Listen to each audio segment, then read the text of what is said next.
5:30 a.m. A bell rings once, and 260 men wake up in a room built to hold twice that many. In cells so small, you could touch both walls without fully extending your arms. Nobody speaks yet. For the first 10 years of this prison's existence, speaking wasn't allowed at all. The first rule of Alcatraz wasn't violence, it was silence. For most of the 1930s, inmates were forbidden from talking during meals, during work, or even in the yard. A policy designed specifically to break the communication networks that let organized crime figures run operations. From inside other prisons, guards conducted a formal count 12 times a day. Every single inmate accounted for, standing silent at fixed points.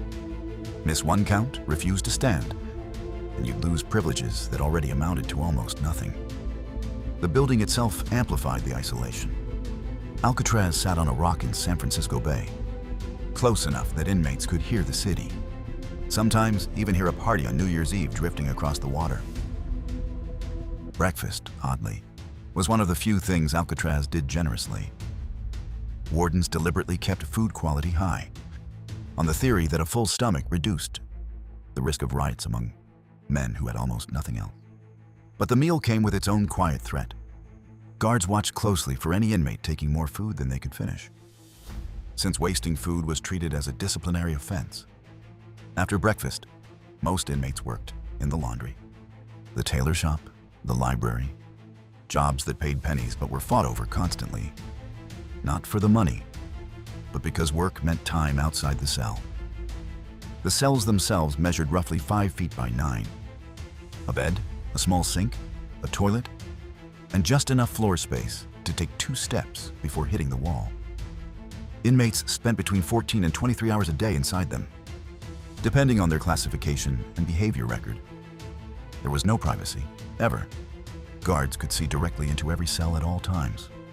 For the worst offenders, there was D block, and within D block, cells stripped down to nothing. No light, no bed, sometimes no clothing. Called the hole, men held there described losing track of day and night within hours, some for as long as 19 days straight. What made Alcatraz genuinely different from other federal prisons wasn't the physical conditions. It was the sense of finality. This was where the Bureau of Prisons sent men who had already failed, escaped, or caused serious trouble elsewhere. Visits were limited to immediate family only, once a month, through thick glass. Conversation restricted to approved topics. Letters were read, censored, sometimes rewritten by hand before delivery. For many inmates, the hardest part wasn't the isolation from the world. It was watching other men slowly stop trying to hold on to their connection to it. 14 escape attempts happened during Alcatraz's 29 years as a federal penitentiary, involving 36 men. Officially, none succeeded. But one attempt, in June 1962, remains genuinely unresolved. Frank Morris and brothers John and Clarence Anglin spent months carving through ventilation shafts with sharpened spoons, building papier-mâché head decoys to fool the night count. They vanished into the bay on a raft made of raincoats and were never seen again. The U.S. Marshal Service, notably, has never closed the case.